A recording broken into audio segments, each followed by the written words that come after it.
પોતે એક્ટિંગ કરેલી છે યુટ્યુબની અંદરથી લઈ અને થિયેટર મૂવી સુધીની, અને એક સારા એક એક્ટર છે જેને અત્યાર સુધી ઘણા બધા મૂવીની અંદર, ઘણી બધી યુટ્યુબ ચેનલની અંદર શોર્ટ મૂવીથી લઈ અને ઘણી બધી જગ્યાએ વર્ક કરેલું છે.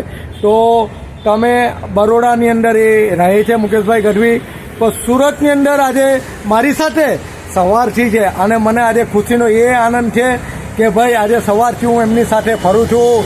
મારે રેસ્ટોરન્ટ પર સાથે જમવાનો એમની સાથે મોકો મળ્યો છે, અને આવો મોકો મને વાળા ઘરે આપતા રહે, સુરતમાં આવે ત્યારે મને યાદ કરે, અને મારા મિત્ર તરીકે એક સરસ મજાનું આજે મને એક આજે જે વિડીયોમાં એ બોલ્યા છે, ખૂબ જ મને આનંદ થયો કે એમને મજા આવી મારા રેસ્ટોરન્ટ પર જમવાની.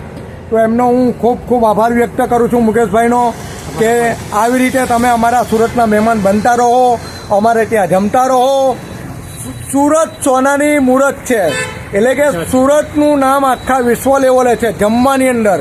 તો જમણવાર સુરતનું, સુરત જેવું જમણવાર તો તમને ક્યાંય નહીં મળે. સુરતનો ટેસ્ટ એટલે એક નંબરનો, એમાં પણ રજવાડું કાઠિયાવાડી ગાર્ડન રેસ્ટોરન્ટ એટલે વાર્તા પૂરી. તમને એક નંબરનું ફૂડ અહીંયા મળશે. મુકેશભાઈ આ ગઢવીએ કહ્યું, આપણે જુનિયર બચ્ચન, એમનું આપણે જુનિયર અમિતાભ બચ્ચનના નામેથી ઓળખે છે લોકો. તો આજે મારા ખાસ મહેમાન થવા બદલ તેમને હું એક આભાર વ્યક્ત કરું છું. થેન્ક યુ સો મચ મુકેશભાઈ, તમે આજે એક મિત્ર તરીકે મારા રેસ્ટોરન્ટ પર પધાર્યા અને મારી એ રેસ્ટોરન્ટ પર જઈમાં. Thank you so much. Thank you thank you so much.